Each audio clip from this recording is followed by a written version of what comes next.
Cronista convidado, Ângelo Segrilo. Olá, amigos da Voz da Rússia, eu sou Gabriela Lang e o cronista convidado de hoje é o Ângelo Segrilo. Ele é professor de História da USP, Universidade de São Paulo, e está aqui para falar um pouco sobre a situação atual na Crimeia. Tudo bem, Ângelo? Tudo bem. Bem-vindo. É um prazer falar com vocês. Bom, Ângelo, a Crimeia é pauta do dia hoje e está na polêmica geral e muita gente não sabe qual é o contexto histórico da região e por que de tanta polêmica. Você pode esclarecer um pouquinho isso pra gente? Realmente é muito complicado, são vários fatores, né? Para simplificar um pouco, talvez historicamente é bom a gente falar que originalmente, lá atrás, russos, ucranianos e bielorrussos eram um povo só, né, no chamado Estado Kievano, do século IX ao XII. Depois veio o chamado domínio mongol, né, e aí esses três povos começaram a se diferenciar. Por isso que a relação entre eles é uma relação tão assim que envolve aproximação, repulsa em diferentes momentos, uma coisa bastante próxima e complicada. E a questão da Crimeia, que é a parte sul, a península, bem no sul da Ucrânia, ela é especialmente complicada, porque até 1954, né, já há mais de três séculos, ela era parte da Rússia, né? No caso, na época, 1954, na época da União Soviética. Sim. E o líder soviético da época, o Khrushchev, resolveu passar a Crimeia da Rússia para a Ucrânia, né, que era uma outra república constitutiva da União Soviética. Por que essa decisão foi feita? As pessoas especulam muito, né? O Khrushchev, alguns dizem até que o Khrushchev era ucraniano. O Khrushchev não era ucraniano, ele era de etnia russa, mas trabalhou muito tempo na Ucrânia. Por ter trabalhado lá muito tempo, né, ele parece que quis fazer tipo um agrado aos ucranianos, aproveitando até porque geograficamente faria até sentido, né, porque a Crimeia é a continuação da Ucrânia, né, aí depois tem um estreito que separa da Rússia. Então faria até um sentido geográfico que a Crimeia fizesse parte da Ucrânia, mas dentro do contexto da União Soviética. Dentro do contexto da União Soviética não havia disputas nacionalistas, etc., né? Então seria uma parte da Ucrânia que tinha uma grande maioria de russos habitando, uma situação muito comum na antiga União Soviética, né, que era um estado multinacional. Então, o que na época parecia uma coisa inofensiva, meio estranha, mas inofensiva, adquiriu outros contornos depois que a União Soviética caiu, porque aí eram países diferentes, e a Crimeia ficou um pouco diferenciada dentro da Ucrânia, né? Para complicar, houve agora a confusão, né, que os ucranianos chamam de revolução da Euromaidan, né, a praça lá da Europa, etc., no final do ano passado para cá, em que foi destituído o antigo governo, né, e que o presidente era ligado, inclusive, ele era de origem étnica russa, e quando houve essa derrubada do antigo presidente, o pessoal da Crimeia diz, bom, já que derrubaram o antigo presidente sem ter seguido os preceitos legais, né, de procedimento legal de impeachment, etc., então nós também não reconhecemos o novo governo, é ilegítimo, e declaramos nossa independência. Ficou uma situação extremamente complexa, e aí declararam a independência e agora fizeram um referendo para retornar à Rússia. Então é uma série de indas e vindas, tanto em termos históricos de séculos, como nesses últimos momentos pós-soviéticos. Bom, ainda sobre a região da Crimeia, professor, você mencionou que houveram disputas e uma mistura de guerras entre povos datam de muitos séculos atrás. Hoje, atualmente, existe um movimento de ressurgimento nacionalista na Ucrânia contra os russos, contra a etnia russa dentro da Ucrânia. Você sabe me explicar qual é a diferença, se é que ela existe de fato étnica, entre esses povos que habitam ou já guerrearam por ali? Olha, foi bom você ter mencionado esse ponto, porque uma coisa que é pouco conhecida aqui no Brasil é o seguinte: a nacionalidade de uma pessoa nos países eslavos, ao contrário de países como Brasil, Estados Unidos, França, que são estados-nações, né? Nós somos estados-nações. Aqui, uma pessoa nasce no Brasil, primeira geração, ela é de nacionalidade brasileira, né? É o chamado ius soli, direito do solo. Nasceu aqui, tem nacionalidade brasileira, cidadania e nacionalidade brasileira.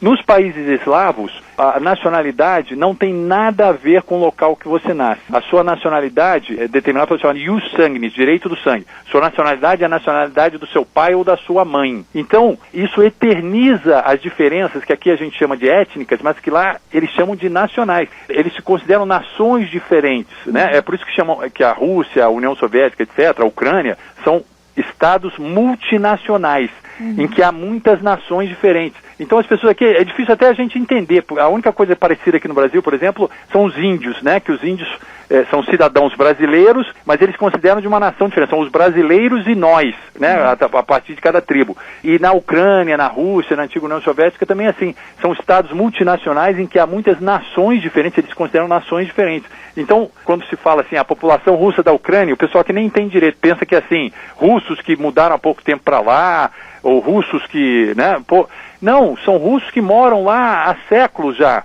né, e nunca vão se tornar ucranianos porque a nacionalidade é sempre determinada pelo pai ou da mãe, né? Então continua. Por isso é que é muito confuso essa questão de nações e nacionalismos nesses estados multinacionais, porque as pessoas são cidadãos de um país normal, né? Como na Rússia atual, são cidadãos normais, mas nem todos são russos étnicos, né? Que chamam. Eles têm até duas palavras na Rússia para russo, né? Ruski é o russo étnico, né? De pai ou mãe russa, e Irassianin é qualquer pessoa que nasceu na Rússia e é um cidadão russo como qualquer outro, mas muitos não são russos étnicos, né? Muitos são chechenos, são ucranianos, né? São esquimós. Então isso cria uma confusão muito grande, né? De nacionalidade que é difícil para a gente entender daqui do Brasil. E cria um risco também, que a gente já viu várias vezes acontecendo na história, de um grupo querer se sobrepor a outro grupo étnico e fazer uma limpeza étnica. Esse é um dos motivos pelos quais os russos da Ucrânia poderiam se sentir talvez realmente ameaçados por esse surgimento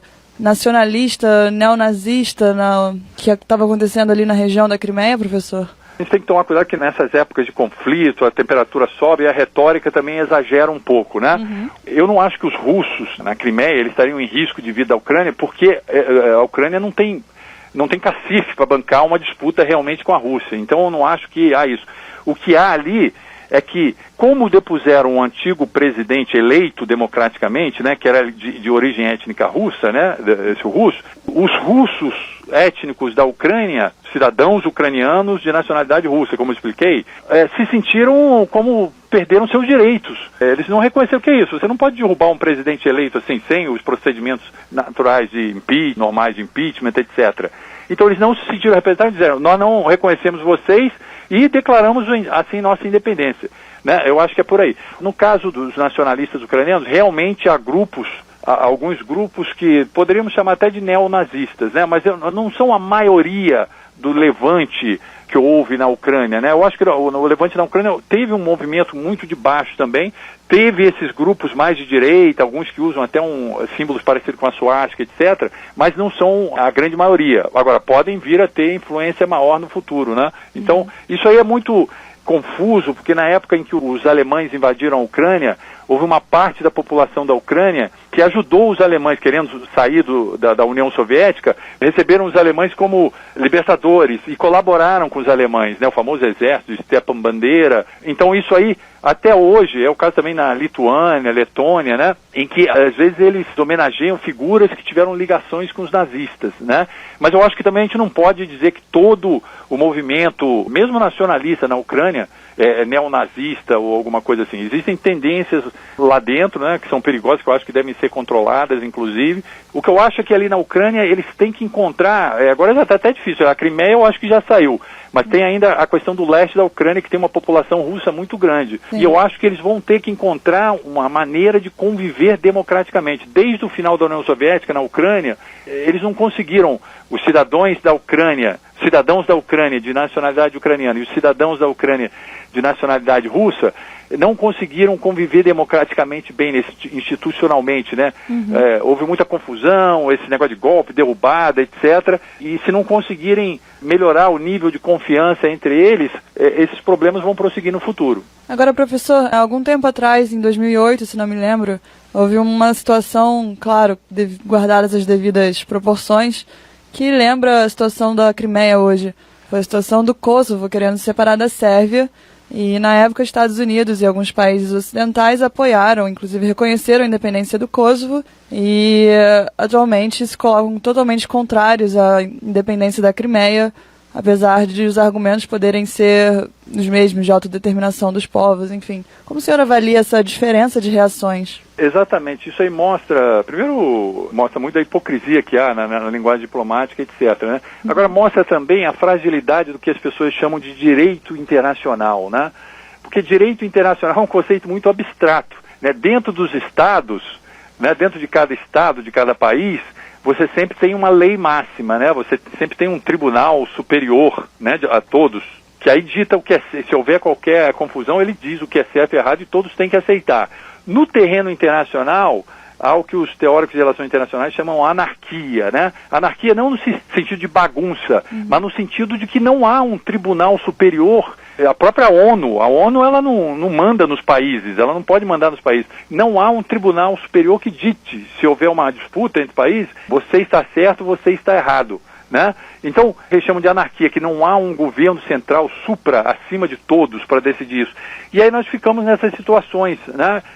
Em que uma hora se aceita um tipo de lógica, em outra hora se aceita outra, né? Disseram que, por exemplo, a Crimeia não tinha legitimidade de decidir sozinha, ela só poderia fazer isso, como citam o exemplo da Escócia agora, né? Que vai ter um referendo para decidir se fica ou não, né? No Reino Unido, mas que foi aceito por todos, foi aceito pela Inglaterra, etc.